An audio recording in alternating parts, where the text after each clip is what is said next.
देश की सच्चाई सच छुपने नहीं देंगे। One man show. सर जी, मैं एक बात कहना चाहता हूँ। मुझे बीजेपी हाईकमान कहा जाता था, केंद्रीय नेतृत्व कहा जाता था, कभी मेरा नाम नहीं लिया गया। और मोदी जब गुजरात के सीएम थे तब उन्होंने मुझसे आगे कहा कि मुझे गोधरा कांड में कांग्रेस फंसा रही है और मुझे बचाया जाए। मैंने उनको अपने मुद्दे दे के प्रधानमंत्री बनाया, चाहे निर्भया कांड की बात हो, वो चाहे राम मंदिर की बात हो, वो चाहे जन धन योजना है, चाहे वो उज्ज्वला योजना है, चाहे वो ये सब आपने बताया। ये सारी योजनाएं मेरी थी। ये स्वच्छ भारत अभियान है, ये सारी योजनाएं मेरी थी। बहुत सारी योजनाएं थी, मैं जिसका कला तो नहीं बता सकता, कभी डिटेल में बताऊंगा। पर आज संसद में मोदी के पास बहुमत नहीं है। मोदी ने मुझसे 2 साल के लिए प्रधानमंत्री की कुर्सी मांगी थी, बोला था 3 साल के लिए तुम प्रधानमंत्री बन जाना, और उसने कुर्सी नहीं छोड़ी। 7 साल हो गए और कभी मेरा नाम नहीं लिया।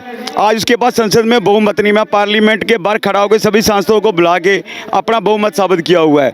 जो लॉकडाउन लगा, जब निर्भया कांड के दोषियों को फांसी हुई तो उसने कोई जतन किया। हर 10 दिन के बाद तारीख बदल जाती थी निर्भया कांड के दोषियों की। सिर्फ स्मृति ईरानी ने उसके लिए कहा कि इनको फांसी होनी चाहिए। बार बार तारीख क्यों बदल रही है? कौन लोग उसको बचा रहे हैं? उसके बाद इसके पास संसद में बहुमत खत्म हो गया था, इसलिए इसने लॉकडाउन लगाकर अपनी मेजॉरिटी बचाने की कोशिश की। उसके बाद मेरा मुद्दा था कि जो विदेशी कंपनियां वो नहीं आनी चाहिए। तो लॉकडाउन इसलिए लगा कि वो डर रहे थे आपसे, हाँ, कि कहीं ऐसा ना हो कि सरकार पलट जाए। बिल्कुल क्लियर। और बात यह है कि जो उसने मुड़ के सरकार बचाने की कोशिश की, जो कहा गया कि हम अब विदेशी कंपनियों को नहीं लाएंगे। अब तो लॉकडाउन खत्म हो गया, तो आप मैंने संसद गए नहीं आप? मैं संसद नहीं गया, अभी जाऊंगा।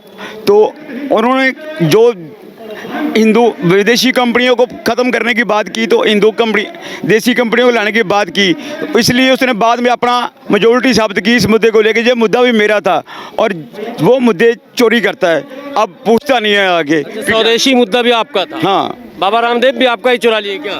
बाबा रामदेव मेरा मुद्दा नहीं चुरा लिए। बाबा रामदेव का कोई लेना देना नहीं है इसमें। बीजेपी में जितने मुद्दे थे वो मेरे थे, वो उनको वैसे ही हीरो बनाया जाता है। कभी उसको बना दिया जाता है भागवत मोहन को। जय राम मंदिर के मुद्दे भी मेरे थे।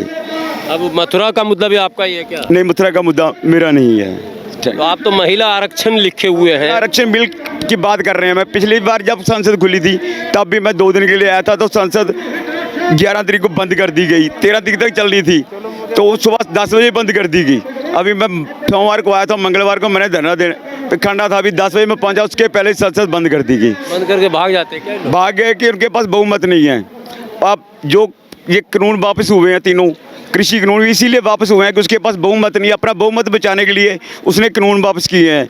भ्रष्टाचार पर 1 नंबर पहुंच रहा है।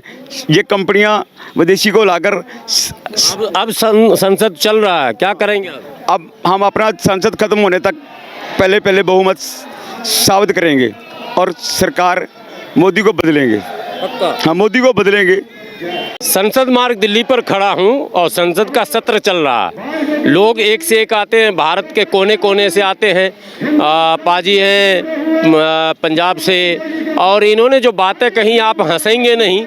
इनका कहना हंसना नहीं है, गंभीर बातें। आपने जो कहा सब सच है? बिल्कुल सच। सारी बातें इन्होंने सच कही है और इन्होंने कहा कि मैंने सारे फार्मूले दिए और मोदी जी ने चुरा लिए। मोदी जी को बहुमत भी नहीं था, मेरे डर से उन्होंने लॉकडाउन लगवा दिया बहुमत बचाने के लिए।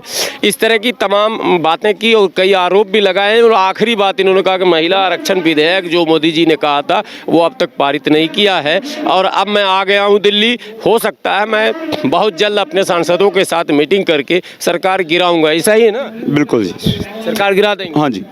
तो ये पाजी ने कही है बातें। बहरहाल आप भी नज़र रखिए, दिल्ली में हो सकता है कुछ राजनीतिक घटना, कभी भी उलट पुलट हो सकता है, इसलिए मैं आपको ये सूचना दे रहा हूँ।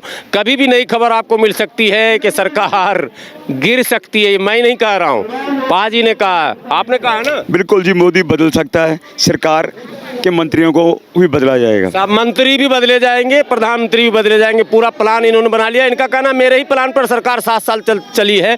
मुझे मोदी ने कहा था 3 साल के लिए तुम्हें भी बनाऊंगा, और फिर वादा खिलाफी कर दिया, धोखा कर दिया। धोखा किया है, धोखा कर दिया। अब इनको मौका मिला है, फिर सदन चल रहा है, ये आए हैं। बस आप न्यूज़ पर पल पल की नज़र रखें और दिल्ली पर भी नज़र रखें साहब, कुछ भी हो सकता है। अपने सहयोगी शब्बीर अहमद के साथ मैं हाफिज गुलाम सरवर, संसद मार्ग दिल्ली।